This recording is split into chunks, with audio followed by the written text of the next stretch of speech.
સ્વામિનારાયણં કૃષ્ણં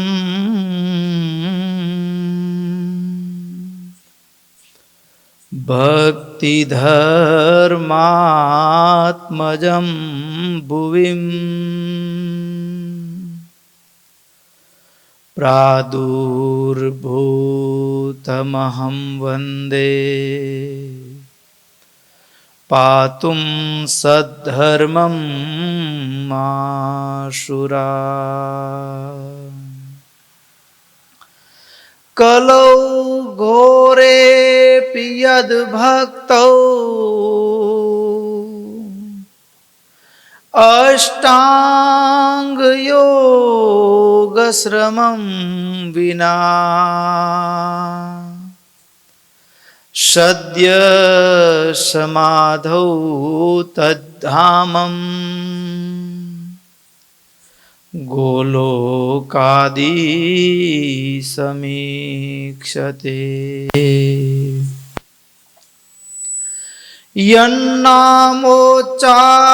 યન્નામોચ્ચારણાદેવ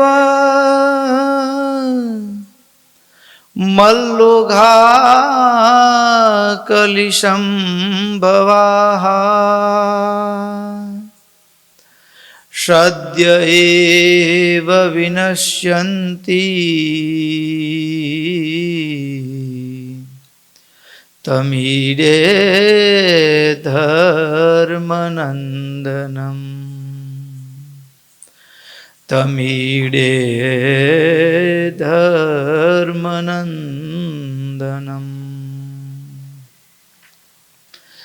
લક્ષ્મીનાથ સમારંભાં નાથયામૂન મધ્યમાં અસ્મદાચાર્ય પર્યંતમ વંદે ગુરું પરંપરાં વંદે ગુરું પરંપરાં ઓમ નમો અવતારિણે સ્વામિનારાયણાય ઓમ હરિકૃષ્ણાય નમઃ ઓમ નરનારાયણ દેવાય નમઃ ઓમ રાધા કૃષ્ણ દેવાય નમઃ ઓમ લક્ષ્મીનારાયણ દેવાય નમઃ ઓમ સર્વેભ્યો પરમહંસેભ્યો નમો નમઃ ઓમ અસ્મદ્ગુરુભ્યો અસ્મદ્પરમગુરુભ્યો અસ્મદ્સર્વેભ્યો ગુરુભ્યો નમો નમઃ સહજાનંદ સ્વામી મહારાજની જય. ઓમ નમો સ્વામિનારાયણાય ઓમ નમો સ્વામિનારાયણાય ઓમ નમો સ્વામિનારાયણાય ઓમ નમો સ્વામિનારાયણાય ઓમ નમો સ્વામિનારાયણાય ઓમ નમો સ્વામિનારાયણાય ઓમ નમો સ્વામિનારાયણાય ઓમ નમો સ્વામિનારાયણ હરિ ઓમ નમો સ્વામિનારાયણ ઓમ નમો સ્વામિનારાયણ ઓમ નમો સ્વામિનારાયણ ઓમ નમો સ્વામિનારાયણ ઓમ નમો સ્વામિનારાયણ ઓમ નમો સ્વામિનારાયણ ઓમ નમો સ્વામિનારાયણ હરિ ઓમ નમો સ્વામિનારાયણ ઓમ નમો સ્વામિનારાયણ હરિ ઓમ નમો સ્વામિનારાયણ ઓમ નમો સ્વામિનારાયણ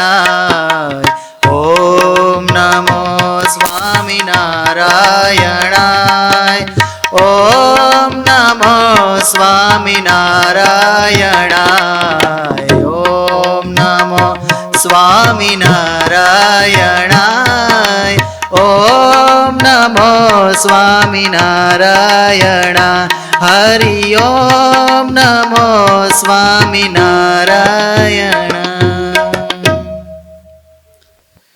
ઈષ્ટદેવ પરમારાધ્ય અનંત કોટી બ્રહ્માંડાધિપતિ સર્વનિયંતા સર્વ અંતર્યામી ભગવાન સ્વામિનારાયણ એમના દિવ્ય ચરણ કમળ સાનિધ્યમાં ચારે કોર વીટલાઈને બેઠેલા અનંત અનંત અનંત અક્ષરમુક્તો એમની જ પાવન સન્નિધિમાં ત્રિઉપસ્થિત પૂજ્યપાદ ગુરુવર્ય શાસ્ત્રી સ્વામી સૂર્યપ્રકાશદાસજી સ્વામી તેમજ અત્રે ઉપસ્થિત બાળ યુવાન વૃદ્ધ સમસ્ત ભગવાનના પ્યારા ભક્તો સર્વેને ભગવાન સ્વામિનારાયણની ભાવ સ્મૃતિએ સહિત સાદર જય સ્વામિનારાયણ.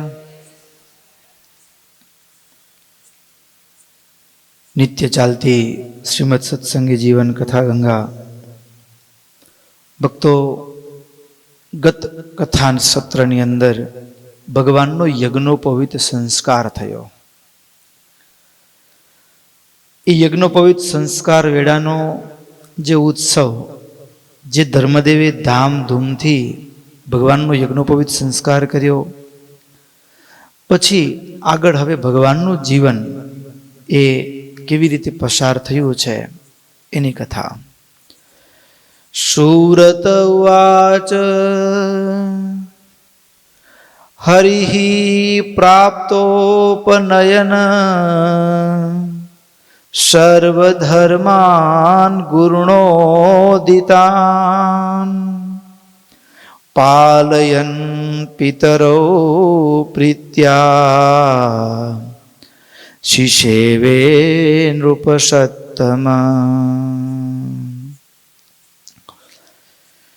તતો ગૃહં જિહાસુઃ સ્વં સ્વવતાર પ્રયોજનમ ધર્મ સંસ્થાપનમ કર્તુમ ભૂતલે સવચિંતય. ભગવાનના યજ્ઞોપવિત સંસ્કાર થયા પછી ભગવાન માત પિતાની પરમ આદર થકી સેવા કરતા થકા હવે સ્વધર્મનું પાલન કરતા થકા યજ્ઞોપવિત ધારણ કર્યા પછી જે નિયમો, બ્રહ્મચર્યના જે નિયમો છે એ વધી ગયો. બ્રહ્મચર્યના જે નિયમો છે એનું પૂર્ણપણે પાલન કરતા થકા એ રહ્યા છે. ઘરમાં રહ્યા છે છતાં પણ એક વાતનું મનમાં આલોચ રહે છે પ્રભુને.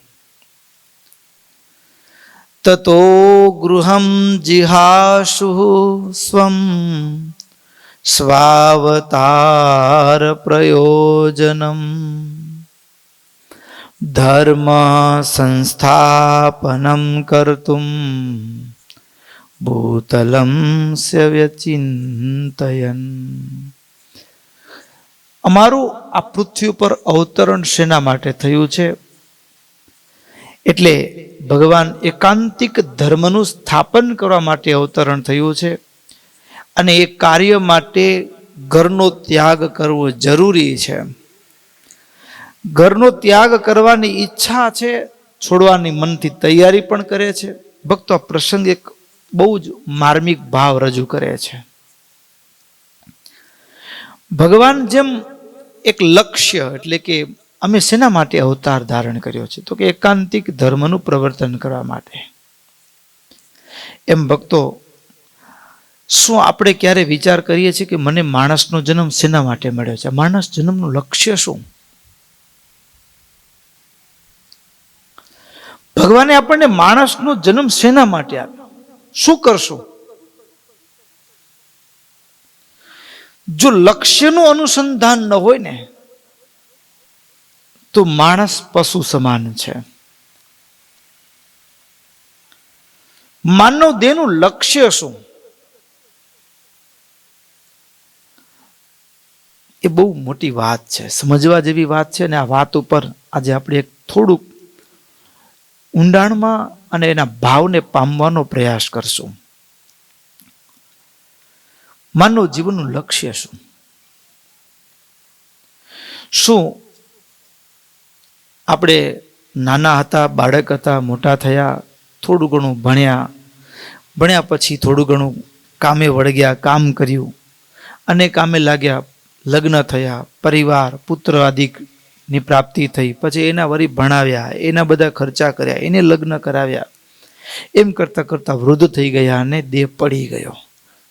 આટલું જ માનવ જીવનનું કર્તવ્ય છે કે કંઈક માણસનો જન્મ આપણે કંઈક વિશેષ કાર્ય માટે મળ્યો છે? શું લક્ષ્ય છે? ભગવાન પોતાના આચરણ દ્વારા આપણને શીખવાડે છે. શતાનંદ સ્વામી એ નોંધે છે, ખુદ ભગવાન પોતે વિચાર કરે છે કે અમારા અવતારનું પ્રયોજન શું છે? માણસને લક્ષ્યની ખબર ન હોય તો માણસ જેમ પશુ જીવે છે, એની પેઠે જ એક ચક્રમાં જીવીને જીવન પૂરું કરી જાય. લક્ષ્યનું અનુસંધાન ન હોય તો આપણે ખોટનો વેપાર થાય. લક્ષ્યનું અનુસંધાન ન હોય તો માણસ ખોટનો વેપાર થાય. ખોટનો વેપાર એટલે શું? તો કે જૂના સંતો એક સરસ પ્રસંગ દ્રષ્ટાંત આપે. જૂનો જમાનો, અને એમાં ગામડાના માણસ, એનો એકનો એક દીકરો, એના લગ્નનો પ્રસંગ આવ્યો. એટલે ગામઠી ભાષામાં કહીએ તો હટાણું કરવા શહેરમાં જવાનું હતું, ખરીદી કરવા માટે હટાણું કરવા. હવે શહેરમાં તો જવાનું ભાગ્ય જ થાય. તમે તો એ માંડવીમાં બાજુમાં છો, તમારું રોજ થાય. પણ કંઈક આમ દૂર દૂર વગડામાં રહેતા હોય અને એને શહેરમાં જવાનું ક્યારે બને? ભાગ્યે જ. જેમ કે આપણે અહીંયા ભારતમાં જ છીએ, ગુજરાતમાં જ છીએ, પણ શું અમદાવાદ આપણે વારે વારે જઈએ? ક્યારેક ભાગ્યે જ થાય.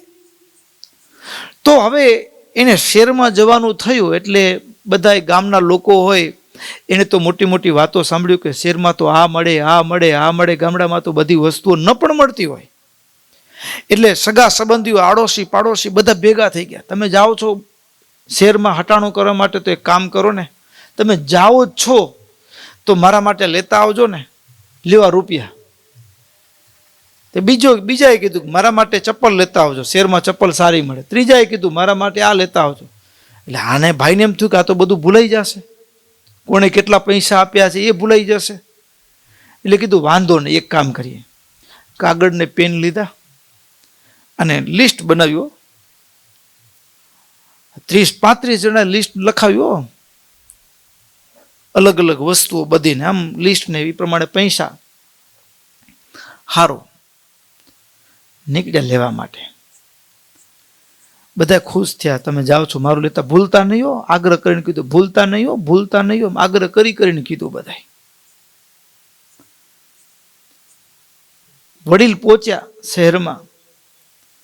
પછી જે લિસ્ટમાં વસ્તુ હતી ને એ દુકાન પહેલી જ આવી. એટલે થયું કે વળી પાછું ધક્કો ખાવો એના કરતા લેતા જઈએ. લેવા માંડ્યા એટલે એમાં તો હવે ગાડામાં તો જગ્યા મર્યાદિત હોય ને, તો એક બોક્સ મળી, એક લીધું હશે ને, થોડું બોક્સ તો ગાડામાં તો ભર્યું, એટલે એમ થયું કે આટલા બધાનો સામાન આવશે કે નહીં. પણ વળતો વિચાર આવ્યો કે હવે આનું લીધું છે ને બીજાનું નહીં લઈ જાવ તો એને એમ થશે કે હા હવે જોશું અમારું ન લઈ આવે ને, હવે આ માણસ આંખમાં રાખે. એટલે હવે પેલાનું લીધું એમ કરતા કરતા એ લિસ્ટ પ્રમાણે ખરીદી કરી તો ગાડું ભરાઈ ગયું.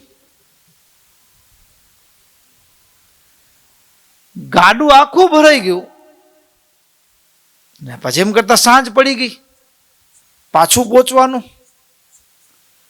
એટલે હવે બીજો સામાન આવે એમ નહોતો, પણ ખરીદી કરતા કરતા એના મય એટલા થઈ ગયા કે એમાં એ ગાડું ભરાઈ ગયું ને પોતાનું ભૂલાઈ ગયું. પછી આવ્યા ગામડે, પાછા ગામડે આવ્યા એટલે બધા લોકો ઘેરી વળ્યા, મારું લાવ્યા, લાવો, શું લાવ્યા એમ કરતા હતા. આ બધાનું લિસ્ટ પ્રમાણે એક એકને સામગ્રી કાઢીને આપી. છેલ્લે ગાડું ખાલું થઈ ગયું. પણ જેના માટે ગયા હતા એ તો કાંઈ છોકરાના લગ્નની ખરીદી કરવા ગયા હતા. લો, કોની ખરીદી કરવા ગયા હતા? છોકરાના લગ્નની ખરીદી કરવા ગયા હતા ને એ તો રહી ગયું અને બીજાનું બધું કર્યું. એમ આપણને માણસનો જન્મ મળ્યો છે, હવે આપણું કરવાનું રહી જાય. આપણે એમ થાય કે મારા છોકરાને તકલીફ ન પડે એને બંગલો બનાવી દઉં, લે એનું કરતા જાવ, 7 પેઢી સુધી ખૂટે નહીં એની વ્યવસ્થા કરતા જાય. પોતાનું જેના માટે માનવ જન્મ મળ્યો છે, ભગવાન એના માટે અવતાર શબ્દ કે મારો અવતાર શેના માટે થયો છે? ભગવાન પોતે સ્વચિંતન.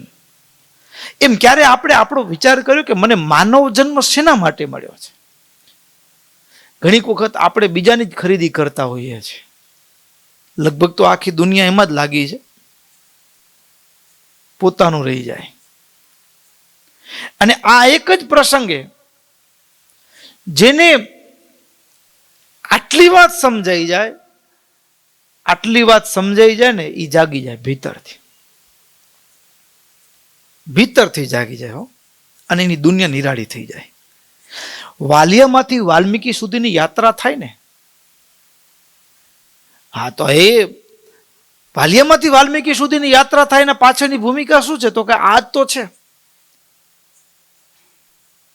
જ્યારે એ ચોરી લૂંટફાટ કરીને આખરે તો માણસ કોઈ ને કોઈ કામ કરીને પરિવારનું પોષણ કરવાનું છે, અને પરિવારનું પોષણ કરવામાં રાત દિવસ જોયા વિના એ માણસ આખી જિંદગી ખપાવી દે, અને ખપાવી દીધેલી જિંદગી રાત દિવસ એક કરીને, અને એમાં બને કેવું તો કે જ્યારે એ નારદજીએ કીધું કે તું જે કંઈ પણ આ કરે છે એમાં કોના માટે કરે? તો કે પેટો ખાડલો પૂરો માટે, મારો પુત્ર પરિવાર છે.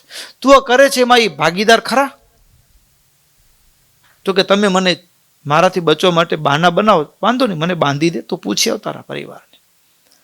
પત્નીને પૂછવા ગયો ત્યારે પત્ની કીધું કે એ તો તમારી જવાબદારી છે, તમે ક્યાંથી લાવો એ અમને ક્યાં જોવાનું છે? તમે ક્યાંથી લાવો એ મારે ક્યાં જોવાનું છે? તમારી જવાબદારી છે. તો બીજાની ખરીદી, બીજાનું પોષણ,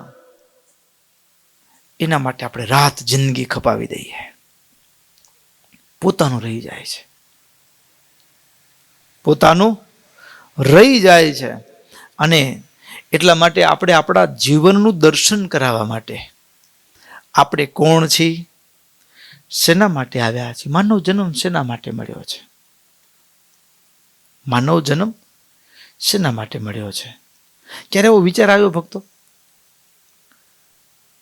કે આપણે માનવ જન્મ શેના માટે મળ્યો છે? માનવ જીવનનું લક્ષ્ય શું હોઈ શકે? લ્યો, માનવ જીવનનું લક્ષ્ય શું હોઈ શકે? શું આ જ જિંદગી છે જે આપણે જીવીએ છીએ એટલી જ જિંદગી છે કે કંઈક માનવ જીવનનું કંઈક લક્ષ્ય છે? તો ભક્તો, માનવ જીવનનું લક્ષ્ય શું?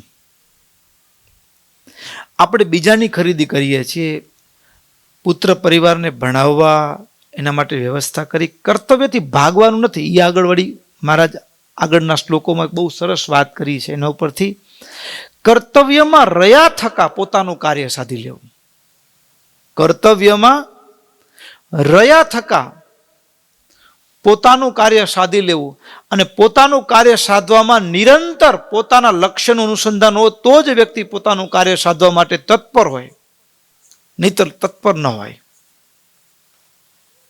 કર્તવ્યમાં રહ્યા થકા. હવે કેવી રીતે કરવાનું?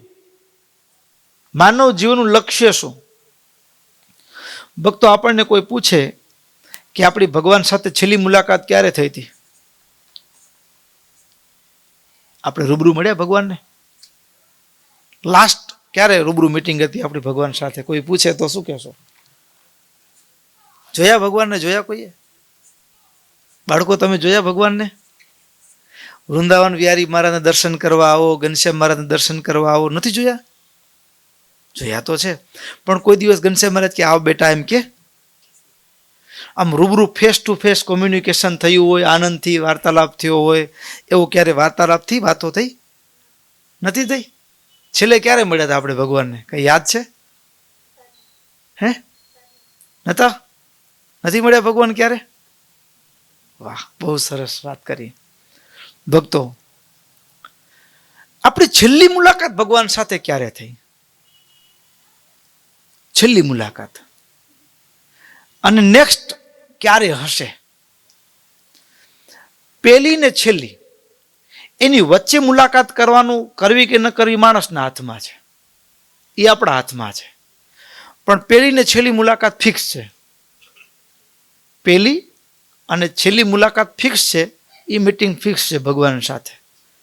પણ વચ્ચેના ગાળામાં મળવું કે ન મળવું એ વ્યક્તિ પોતે નક્કી કરે, એના કાર્યના આધારે, એના ભાવના આધારે. તો પહેલી મુલાકાત ક્યારે? તો ભક્તો, ભાગવત એમ કહે છે, ભાગવતનો તૃતીય સ્કંદ, તૃતીય સ્કંદ કપિલ ગીતા. કપિલદેવ ભગવાન માતા દેવહૂતિને જ્યારે જ્ઞાનોપદેશ આપે છે, ત્યારે એમાં બાળકનો જન્મ કેવી રીતે થાય એની વાત કરે છે. આ જીવ જ્યારે માતાના ગર્ભમાં હોય ત્યારે, અત્યારે તો આમ પલાઠી વાળી, પગ લાંબા કરીએ, આમ ટેકો દઈએ, આમ કરીએ, હરીએ ફરીએ, પણ માતાના ગર્ભમાં જગ્યા કેટલી લ્યો? ત્યાં ઊંધે માથે રહેવાનું, આમ. અને એમાં ભક્તો ભયંકર વેદનાઓ. આપણને એક મકાનમાં આમ સૂતા હોય ને એમ થાય કે ઘરના બીજા હોય એમ થાય કે જા વાંધો નહીં, આપણે હમણાં જ આવીએ છીએ ને, અને બારે દરવાજો બંધ કરીને તાળું મારીને નીકળી ગયા હોય ને, પછી ઘરમાં ખાવાનું હોય, પીવાનું, સુવાનું, બધી વ્યવસ્થા છે. હવે તો ઘરમાં જ એટેચ બાથરૂમ છે કદાચ, બરાબર બધું છે, પણ છતાં ખબર પડે ને કે હું પૂરાયેલો છું, એટલે ફોન ઉપર ફોન કરે, મને પૂરીને જતા રહ્યા છો. આટલી બધી મોટી જગ્યા છે, હરી ફરી શકે છે, બધું કરી શકે છે, પણ છતાંય હું પૂરાયેલો છું. તરત જ અંદરથી એક ઉદ્વેગ પેદા થાય, વેદના પેદા થાય, મૂંઝવણ પેદા થાય. પણ માતાના ગર્ભમાં જ્યારે જીવ હોય ત્યારે એ ઊંધે માથે આમ સિકુડાયેલું એનો ભાવ હોય, અને એમાં પણ માં ખારું ખાટું તીખું તળેલું ખાય. ભક્તો, લવિંગિયા મરચા હોય અને એ આમ હાથેથી સુધાર્યા હોય, પછી હાથ આંખે અડી જાય તો બળે ને. જ્યારે જીવ માતાના ગર્ભની અંદર હોય ત્યારે આખા શરીરની ત્વચા કોમળ હોય, એટલી કોમળ હોય. અને એટલા માટે બાળકનો જન્મ થાય એટલે એને સીધું બહાર ન લવાય. 40 દિવસ સુધી ઘરમાં સૂર્યના પ્રકાશ નહીં, ઝાલી ન શકે, જીરવી ન શકે. તો એના માટે હવે ધીમે ધીમે ત્વચા પક્વ બને બહારના માહોલની સાથે, બરાબર ને? બહારના માહોલની સાથે પક્વ બને ત્યારે ધીમે ધીમે એ બારે લાવીએ આપણે એને. તો માતાના ગર્ભની અંદર હોય ત્યારે બાળકના આખા શરીરની ત્વચા કોમળ છે. માં ખારું ખાટું તીખું તળેલું ખાય.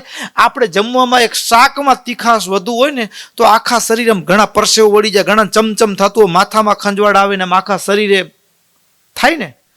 તો સેજ તીખાશ આવે ને તો બાળકના શરીરની ત્વચા એના કરતાંય કોમળ હોવાના કારણે એને રૂવાડે આમ જાણે કે કોઈ ચટકા ભરતો હોય, ભયંકર વેદના થાય. પણ ક્યાં જવું, કોને ફરિયાદ કરવી? લ્યો, આપણે બધા વેદનામાંથી પસાર થયા છે. આ ભયંકર વેદનાની વચ્ચે પાછું જઠરાગ્નિ તપે. લ્યો, નીચે ભઠ્ઠી. હા, આ ભયંકર વેદનાની વચ્ચે જીવ એ 9 મહિના સુધી માતાના ગર્ભમાં હોય ને એટલે ત્રાહી ત્રાહી પોકારી જાય, ત્રાહી ત્રાહી પોકારી જાય.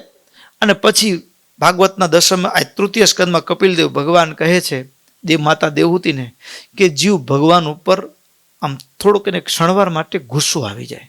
હે પ્રભુ, તું કેવો નિષ્ઠુર છે, મને ક્યાં નાખી દીધો, તારામાં દયા નથી, કેવી જગ્યાએ તે મને ધકેલી દીધો છે. આમ ભગવાન ઉપર થોડોક ધોખો થઈ જાય અને ત્યારે ભગવાન એને પાછળના જન્મોનું જ્ઞાન આપે. પાછળના જન્મોનું જ્ઞાન આપે એટલે જીવ ચૂપ થઈ જાય. શું કામ? પ્રભુ, વાંક તમારો નથી, વાંક મારો છે. તમે મને વખતો વખત અવસર આપ્યો છે, પણ ભૂલ તો મેં જ કરી છે, ભૂલ તો મેં જ કરી છે. એટલે પ્રભુ હવે દયા કરી કૃપા કરીને મને માણસનો જન્મ ના આપજો, માણસનો જન્મ મને ન આપજો. શું કામ? તો ભક્તો, ઈશ્વરની સૃષ્ટિમાં આપણે માણસ છીએ. હમણાં અહીંયા કૂતરું આવ્યું, કૂતરું છે, બારે ગાય હશે, ભેંસ, ઘોડા, બળદ, ગધેડા, ઘણા બધા પશુઓ છે ને. આવા 84 લાખ દેહ છે ઈશ્વરની સૃષ્ટિમાં. પણ આ બધા દેહમાં આવવા જવાનું ચક્કર ક્યાંથી ચાલુ થાય ખબર છે? માણસના જન્મથી શરૂ થાય. એ વાઘ હરણને મારે ને હત્યા ન કહેવાય, વાઘ હરણને મારે તો હત્યા ન કહેવાય, પણ એ માનવ મારે તો હત્યા કહેવાય. કર્મ ચડે એને, વળી પાછો એવો જન્મ આવે ત્યારે એના હાથે મરવું પડે, એને મારે હિસાબ લે. તો ઈશ્વરની સૃષ્ટિમાં 83,99,999 શરીર છે ને, એના ચક્કરમાં ધક્કે ચડવાનું કારણ ક્યાં? કયો જન્મ છે? માણસનો જન્મ છે. માણસના જન્મમાં જો એ અનિષ્ટ કર્મ થયા હો, ભગવાનનું ભજન ચૂકી ગયા, તો એ 84 લાખના રવાડે ચડી ગયા, ચક્કરના રવાડે ચડી ગયા. અને હવે આ એવું છે કે પાછું અહીંયા આવીને ભૂલી જવાય. લ્યો ઈ પાછું. એટલે જીવ ભગવાનને એવી પ્રાર્થના કરે કે પ્રભુ, મને ખબર છે તમે મને કેટલા મોકા આપ્યા, કેટલા અવસર આપ્યા, ભગવાનના ભજનના, માણસનો દેહ આપ્યો, પણ વખતો વખત હું ભૂલી જાઉં છું. અને એ મારી ભૂલના કારણે હું આ 184ના રવાડે, 184ના ફેરામાં ભટકું છું, અટવાઉં છું, દુઃખી થાઉં છું. અને પાછું કેવું ખબર છે ભક્તો?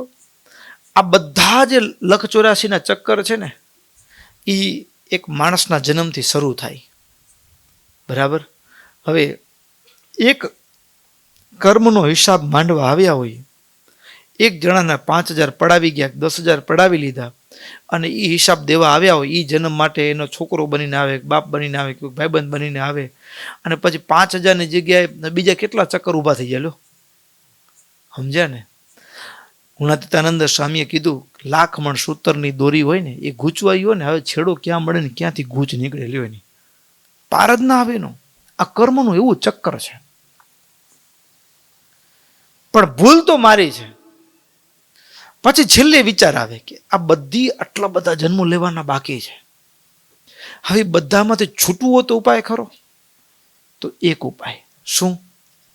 તો કે જો માણસના જન્મ મળ્યા પછી જો ભજન કરી લે ને, તો આ જ માણસના દેહથી ભક્તો 2 વસ્તુ, જો ભજન ન કરી તો આ જ માણસના જન્મથી 184 ને યમપુરી શરૂ થાય, અને આ જ માણસના દેહથી જો ભજન થાય તો અહીંયાથી મારીને તમારી સીધી યાત્રા ભગવાનના ધામ સુધીની થાય. આ માણસનો દેહ પારસમણી જેવો છે, સમજ્યા ને? એને એવા કર્મ કરો તો એ યમપુરી તરફ લઈ જાય, ને એવા કર્મ કરો તો ભગવાનના ચરણારવિંદ સુધી લઈ જાય. ક્યાં વાપરવો? એટલે જીવ છેલ્લે એમ થાય કે આ બધા આટલા બધા જન્મ લઈશ તો કેટલા ચક્કર બાકી પડ્યા છે, પાર જ આવે એમ નથી. અને આ બધાને એકી સાથે બધો હિસાબ માંડી દેવો, સાફ કરી નાખવો હોય તો વળી એક જ કે માણસના જન્મથી મૂકો છે. જો માણસનો જન્મ મળે ને ભજન કરી લે ને, તો એક ફેરામાં બધા ધંધા ધક્કા ચૂકી જવાય, સાફ થઈ જાય. એટલે વળી છેલ્લે હાથ જોડીને કહ્યું, પ્રભુ એક કામ કરો, છેલ્લી વખત મોકો આપો. શું કે? છેલ્લી વખત મને મોકો આપ્યો ને બસ આ વખતે તો કેવળ તમારું ભજન કરીશ, કેવળ તમારું. હવે આપણું લાસ્ટ ટોકો ભગવાન સાથે મીટિંગ ચાલે છે. શું ચાલે છે? ક્યાં છે આપણે? માતાના ગર્ભમાં. માતાના ગર્ભમાં જીવ અને જગદીશ વચ્ચેની એક મીઠો સંવાદ ચાલે છે. જીવ ભગવાનને એમ કે પ્રભુ મને એક મોકો દઈ દો, હવે કેવળ તમારું ભજન કરીશ, આ આંખથી તમારા દર્શન કરીશ, તમારા સંતોના દર્શન કરીશ, તમારા ભક્તોના દર્શન કરીશ, આ કાનથી કેવળ તમારી કથા સાંભળીશ, અરે આ હાથ તો કેવળ તમારી સેવા માટે જ, આ પગ તો કેવળ તમારા દર્શન કરવા માટે તમારા સેવા માટે જ વાપરીશ. આમ આ બધી પ્રોમિસ કર્યો જીવ. છેલ્લી મુલાકાત, અને ભગવાન એમ કે ભાઈ તારો ભરોસો નહીં, કારણ કે આગળ વખતે જેટલી વખત તને મેં માણસના જન્મ આપ્યો તું દર વખતે આમ જ કહેતો હતો મને, પછી તું મળ્યા પછી તું ફરી જાય છે, પછી નથી કરતો તું કાંઈ, એટલે તારો ભરોસો નહીં. ત્યારે કાળ મધ્યસ્થી થાય. યમરાજા છે ને એ મધ્યસ્થી કરે, પ્રભુ એ નહીં કરે ને તો પછી હું સંભાળી લઈશ એને. કોણ મધ્યસ્થી કરે? કાળ મધ્યસ્થી કરે. અને કાળ મધ્યસ્થી કરે ત્યારે ભક્તો આટલી મારીને તમારી છેલ્લી મુલાકાત, માનવ જીવનનું લક્ષ્ય નક્કી થાય એટલે પછી માતાના કુખમાં માને પ્રસવની પીડા થાય, અને પ્રસવની પીડા થાય અને બાળકના જન્મની એક પ્રક્રિયા શરૂ થાય અને બાળકનો જન્મ થાય. મારીને તમારી છેલ્લી મુલાકાત ભગવાન સાથે ક્યાં થઈ હતી? માતાના ગર્ભમાં છેલ્લી મુલાકાત થઈ હતી. ત્યારે આપણે બધાએ માનવ જીવનનું લક્ષ્ય નક્કી કર્યું. બાળકો આપણે ક્યાં મળ્યા ભગવાનને? છેલ્લે માતાના ગર્ભમાં રૂબરૂ મળીને આવ્યા છે, સમજ્યા ને? અને આપણે લેખિતમાં આપીને આવ્યા છે કે હું તમારું ભજન કરીશ. માનવ જીવનનું લક્ષ્ય છે. હવે લક્ષ્ય ચૂકી ગયા તો હવે અંત સમો આવશે ને ત્યારે પછી છેલ્લી મુલાકાત, પેલી અહીંયા છેલ્લી મૃત્યુ સમય, ભાઈ હિસાબ રહી ગયો છે. પહેલી ને છેલ્લી મુલાકાતની ખાતરી છે. હવે વચ્ચે મુલાકાત ક્યારે થાય? તો કે જે પ્રમાણે લક્ષ્ય રાખ્યું હતું કે તમે મને, હે પ્રભુ હું તમારું ભજન કરીશ, આ આંખથી તમારું દર્શન કરીશ, આ કાનથી તમારી કથા સાંભળીશ, એમાં જો એ પ્રમાણે કાર્ય કરવા માંડે તો વચ્ચે પણ ભગવાનની મુલાકાત થાય, નહીં તો ન થાય. નહીં તો ન થાય. નહીતર હવે લક્ષ્ય છે આ માણસના જન્મથી ભક્તો ભગવાનને પામી શકાય. ભગવાનને પામી શકાય કેવળ માણસના જન્મથી જ પામી શકાય, અન્ય કોઈ દેહથી નહીં. અને આવો અમૂલ્ય માણસનો જન્મ મળ્યો. હવે માણસ કરે છે શું? તો કે ખેતી વાડી, બંગલા, માલ મિલકત, પેલા છોકરાનું કરતો જાઉં, અહીંયા આ કરતો જાઉં. એટલે આપણે આવ્યા છીએ શું કરવા માટે? તો કે આપણું કાર્ય સાધવા માટે. માણસનો જન્મ મળ્યો છે આપણને મોક્ષ પરમાત્માને પ્રાપ્તિ કરવા માટે. પણ પછી જેવો જન્મ મળે ને એટલે જન્મતાને સાથે જ કાકા મામા, જન્મ ન હોય ત્યારે કોણ કાકો ને કોણ મામો, જન્મ થાય ને એટલે તરત જ એક કાકો બને, એક મામો બને, એક માસી બને, એક ફઈ બને. એમ આખું એવું આમ સંસારનું સંબંધનું ચક્ર આમ ચારે બાજુ તેમ ગોઠવાઈ જાય. આખું આમ લોકેશન બધા એવા મસ્ત ફિટ થઈ જાય. અને જેવો જન્મ થાય એટલે પછી થોડો મોટો થાય એટલે તું પછી મારી સંભાળ રાખજો, મારી ખરીદી પેલી કરાવે, પછી આ બંગલો મને થોડુંક મારી ઓલું કરીશ ને, આમ એવી આમ આખી આમ ગજબનું આમ આપણે બીજાની ખરીદીમાં રહી જઈએ. આપણે જીવનની એવી ઘટમાળમાં આપણે પરોવાઈ જઈએ કે એમાં આપણું પોતાનું રહી જાય. અને પોતાનું રહી જાય અને એટલા માટે ઘણી વખત એવું હોય કે આપણને આપણું લક્ષ્ય ભૂલી જાય, વળી પાછું સંતો વચ્ચે યાદ કરાવતા હોય, હે અંતે જાવું છે ઉઠી એકલા રે, સંગે આવે ન કોઈ, પંડિત રંક ને રાય કે હારે લાખું લખપતિ હોય રે, અંતે જાવું છે ઉઠી એકલા. હવે આપણે જેના માટે હટાણું કર્યું, આપણે આખી જિંદગી જેના માટે રાત દિવસ ભેગા રડીને આમ ખપાવી દીધી, હવે એ પાછું આ ભેગા તો કોઈ કાંઈ કામ આવે નહીં. પાછું જેના માટે હટાણું કરી આવ્યા એ પાછું તારા દીકરાને લગ્ન તો કે ખરીદ તમને કરી લેવી જોઈએ ને. શું કે એ તો પછી અમે તો કઈ પણ થોડું તમારી તો કરી લેવી જોઈએ ને એમ. પણ હવે લિસ્ટ જેટલો દઈ દીધો તો શું કરે પોતાનો? માત પિતા ને સુત નારીઓ સંગે ચાલે ન કોઈ, અંત સમે સંગાથમાં. પુણ્ય ને પાપ જ હોય રે, અંતે જાવું છે ઉઠી એકલા. કેટલું ગજબ સંતો જગાડે આપણને હો. જેના માટે હટાણું કરીએ છીએ, જેની ખરીદી કરી છીએ, એને પાછું આમ એટલે તો સંબંધો બધા મૂકી ન દેતા હો પાછા, નહીતર વળી પાછું. હા, પણ જીવનની વાસ્તવિકતાનું ભાન હોવું જોઈએ ને. તો કર્તવ્યમાંથી નથી ચૂકવાનું.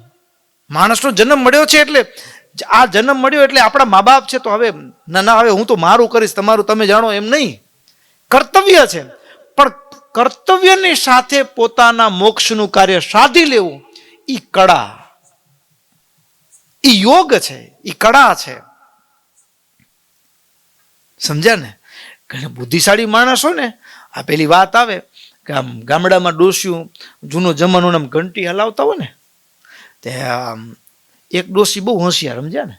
તે આમ લોટ દળતા દળતા વચ્ચે થોડોક બુકડો બોલાવી લે, આમ સમજ્યા? વચ્ચે વચ્ચે બુકડો બોલાવી લે.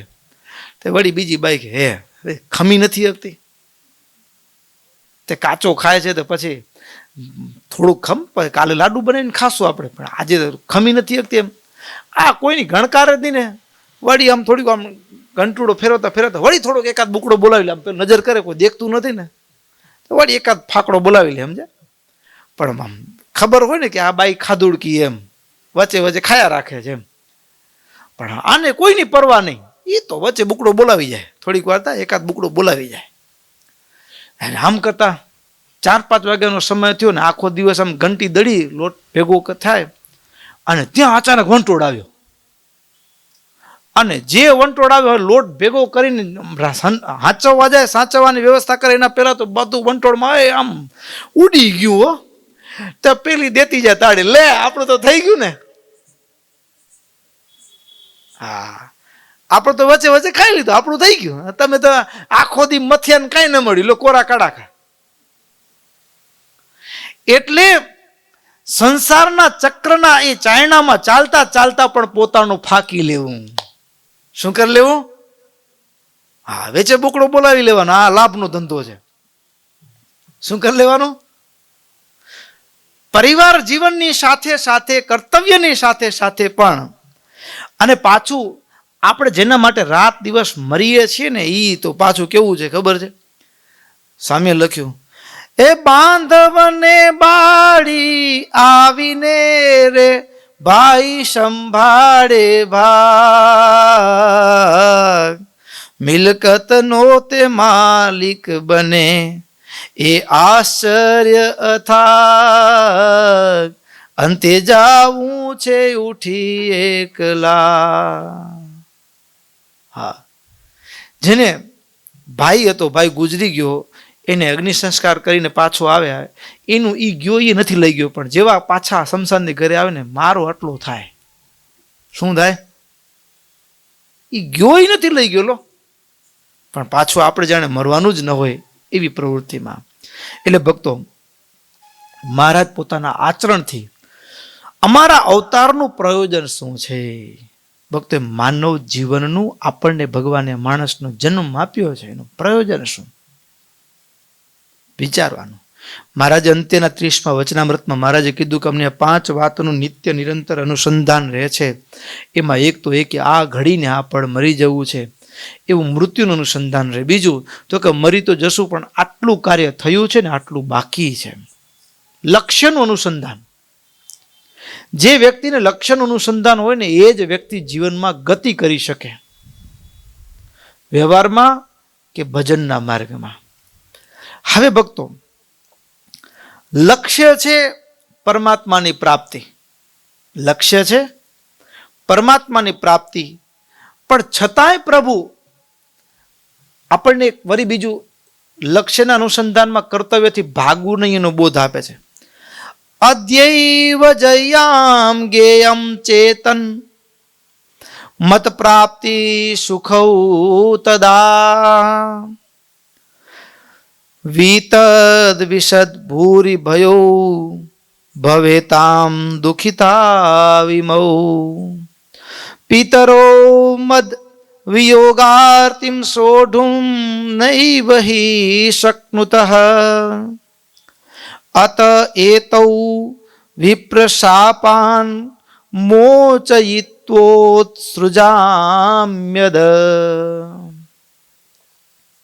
અવતારનું પ્રયોજન છે એકાંતિક ધર્મનું પ્રવર્તન કરવું, અને એકાંતિક ધર્મનું પ્રવર્તન કરવા માટે આ ઘરનું ઉમરું ઓળંગવું જરૂરી છે. તો હમણાં ભાગી જવું પણ ના. મા બાપ, આ માતા પિતા જેને મારા માટે કરી અને એને કેટલું કષ્ટ વેઠ્યું, ધર્મદેવ અને ભક્તિ માતાને જેટલું કષ્ટ આવ્યું એ કષ્ટ શેના માટે આવ્યું? એ ભગવાનના મા બાપ થવાના છે ને, આટલા જ કારણે એને આટલું કષ્ટ આવ્યું.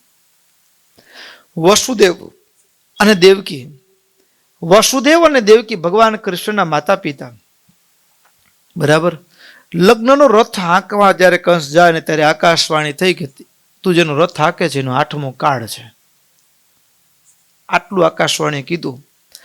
6 બાળકોનો જન્મ થયો, 7મો ગર્ભસ્રવી ગયો, 8મા ભગવાનનો જન્મ થયો. એ રાતોરાત એ ગોકુળ મૂકી આવ્યા, અને ભગવાન 11 વર્ષના ગોકુળમાં થયા પછી આવ્યા.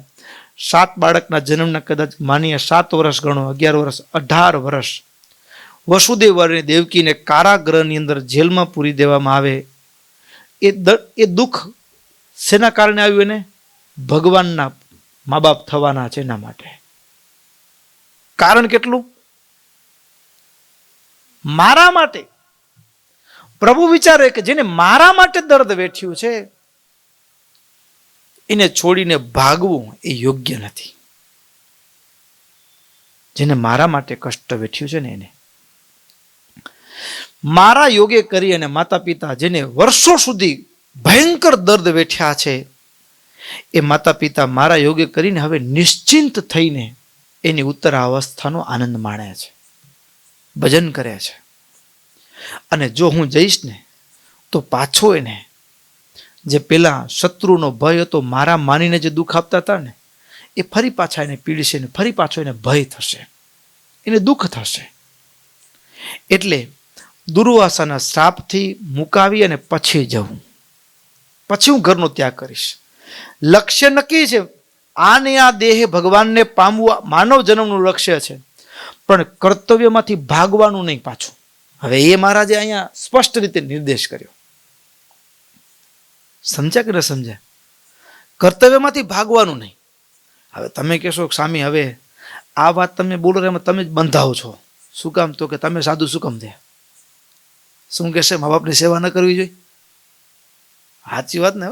આ ઘણી વખત એક સાધુ ગામમાં જોરદાર મા બાપની ભૂલો ભલે બીજું બધું, મા બાપને ભૂલશો નહીં, અગણિત છે ઉપકાર એના, એ વિસરશો નહીં. આમ અદ્ભુત વાત કરતા હતા. એટલે સભામાંથી એક થોડાક આમ ભાવવાળા હશે ને થોડાક વેગવાળા હશે, જે કયો તે ચાલે એમ, એને કીધું સ્વામીજી તમે વાત તો બહુ સરસ કરી, પણ તમે ફકીર શું કામ થઈ ગયા? મા બાપની સેવા કરવી જોઈએ ને, સાધુ શું કામ થઈ ગયા? પણ ભક્તો, અમે સાધુ થાય ને ત્યારે આપણી તો એવી કચ્છની પરંપરા છે કે મા બાપ રાજીપે રજા આપે ત્યારે જ સંત દીક્ષા આપે, નહીતર સંત દીક્ષા આપે જ નહીં. કારણ કે પરમાત્માની, હવે જેના થકી માનવનો જન્મ મળ્યો છે એને રાજી ન કરી શકે તો ભગવાનને શું રાજી કરી શકવાનો? ધૂળ. જેના થકી જન્મ મળ્યો છે, જેના થકી જન્મ મળ્યો છે, જે મા બાપે એના માટે રાત દિવસ ઉજાગરા કર્યા છે,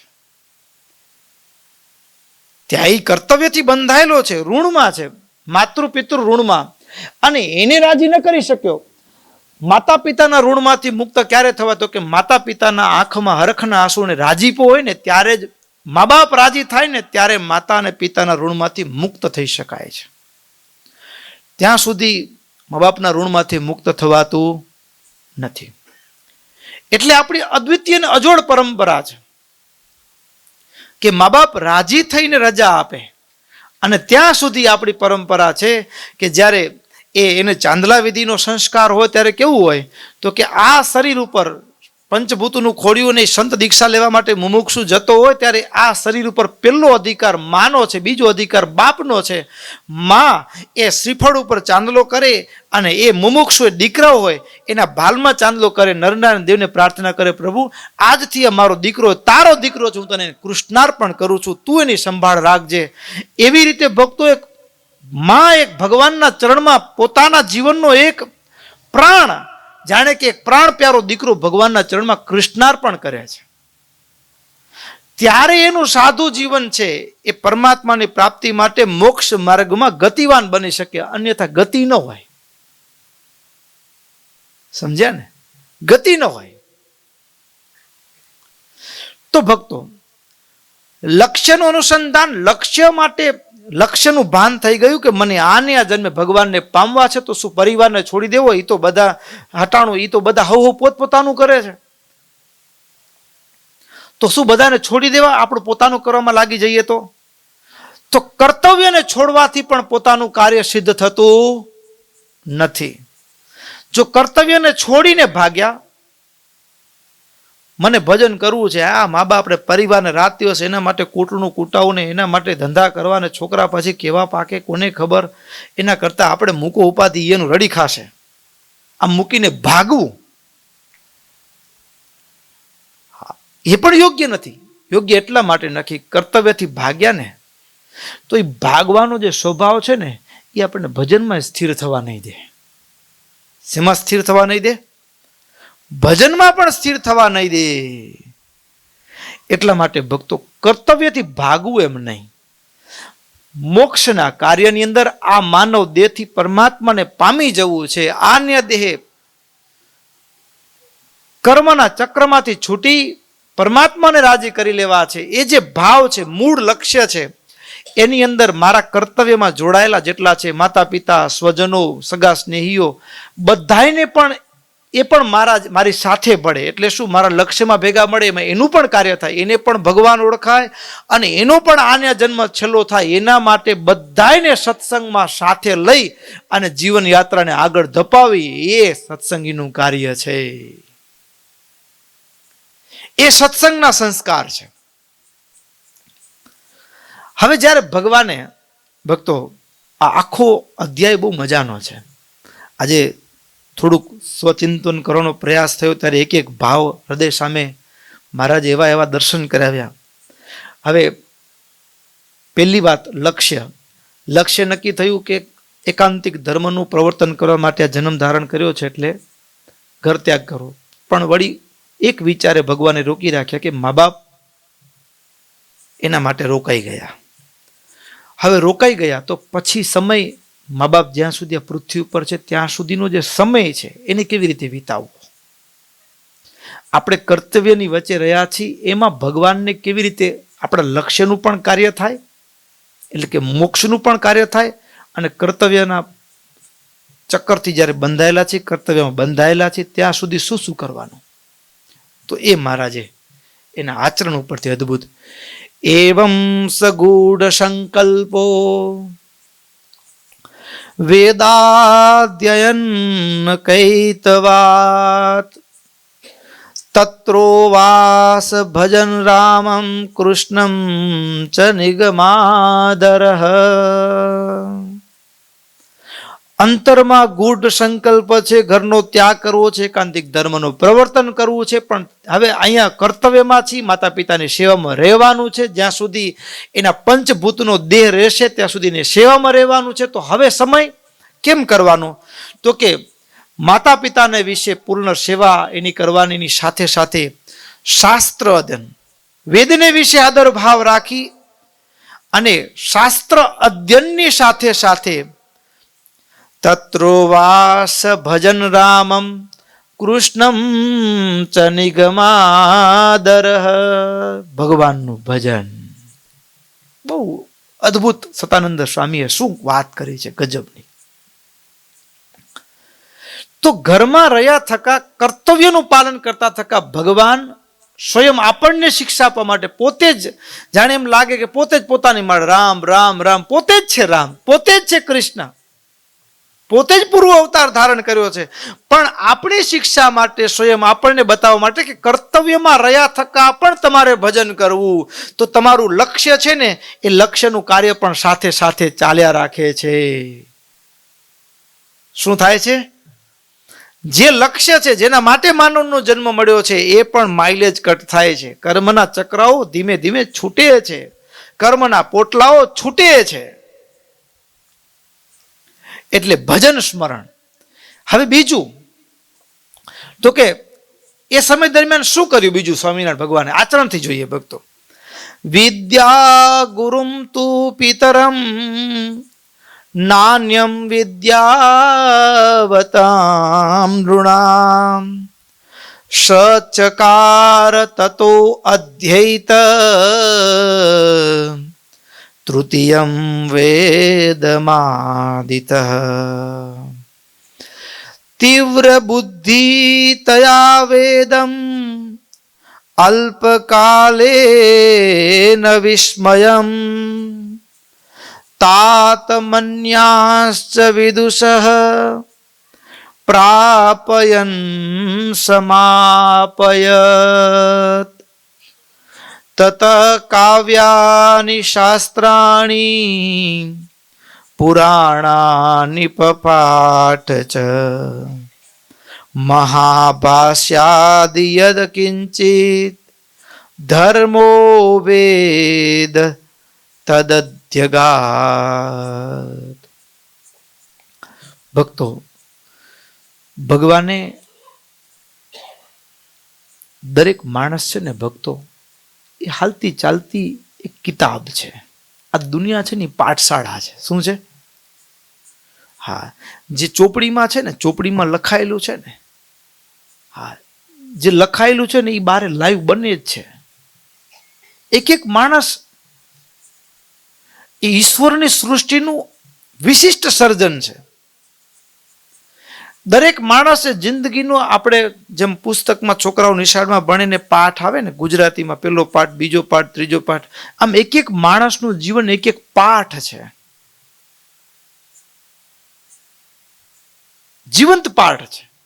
અહીંયા શબ્દોમાં લખેલું છે, એ જીવંત બોલતું ચાલતું. હવે એક એક વ્યક્તિ એ જીવંત પાઠ છે.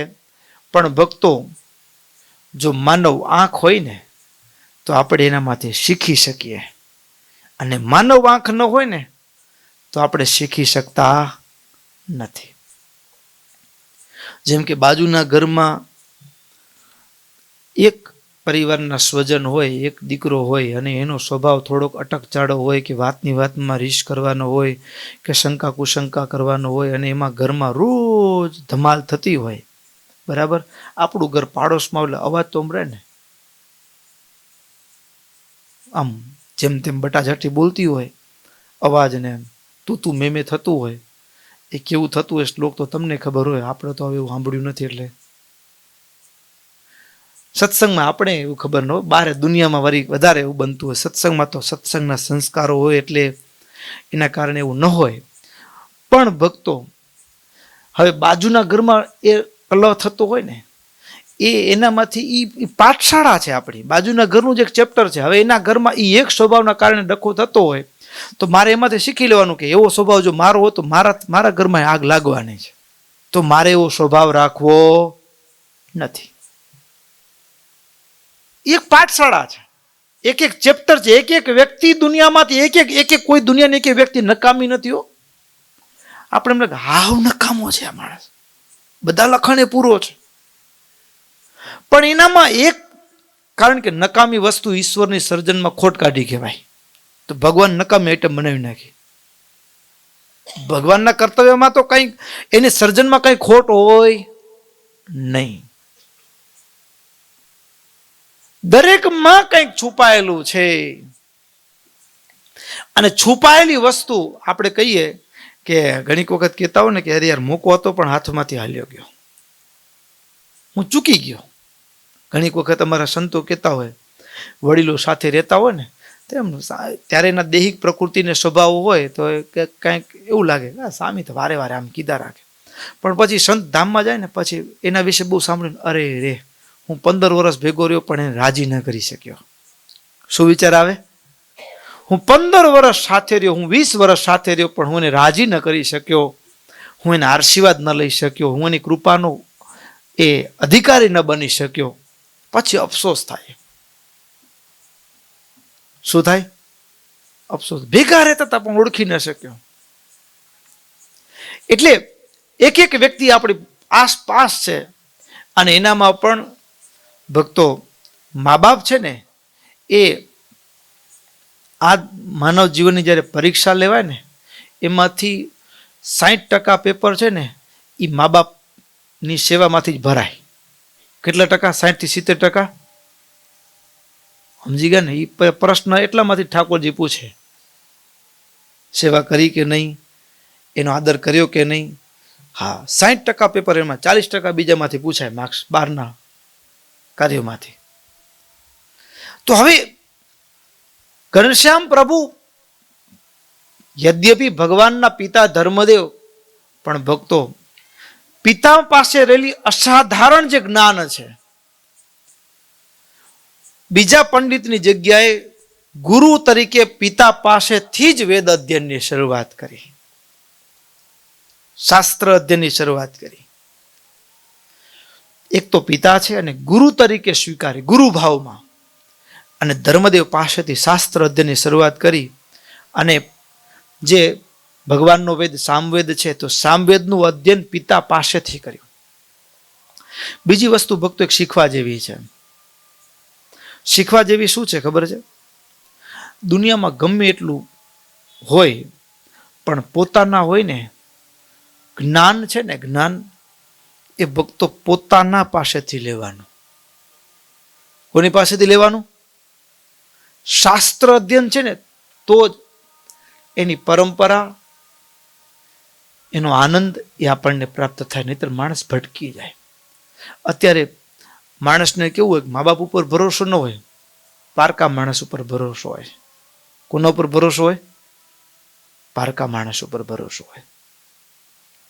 ધર્મદેવ પાસેથી ઘનશ્યામ પ્રભુ સામવેદનું અધ્યયન કર્યું એટલું નહીં, ધર્મદેવ પિતા છે, ગુરુના રૂપમાં છે, અધ્યયન કર્યું ને હવે આ તો ભગવાન છે, એને ક્યાં, હવે એનું જ સર્જન છે, વેદ પણ એ જ એની જ વાણી છે, ભગવાનના જ શબ્દો છે. હવે એના માટે તો એ સહજ છે.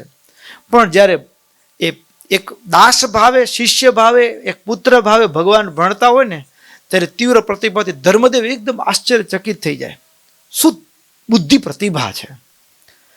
એટલું જ નહીં, ભણતા ભણતા વેદ ભણ્યા પછી એ રામાયણાદિક મહાકાવ્ય હોય, મીમાંસાદિક શાસ્ત્રો, ભાગવદાદિક પુરાણો હોય, પછી રામાનુજાચાર્ય કરેલું મહાભાષ્ય, તમામ શાસ્ત્રોનું અધ્યયન એ પિતા ધર્મદેવ પાસેથી એ ઘનશ્યામ પ્રભુએ કર્યું છે.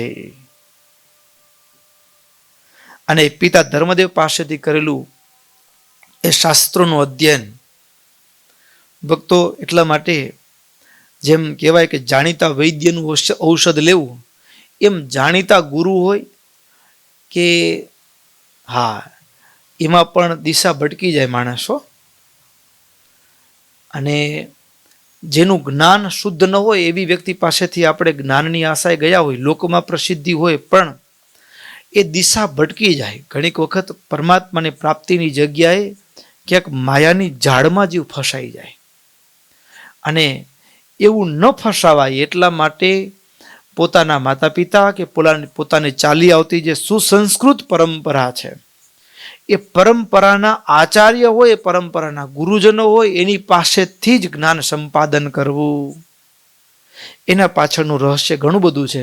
પણ ભક્તો એ રહસ્યના ભાવને પામવા જશું તો અડધું રહેશે અને સમય થઈ જશે.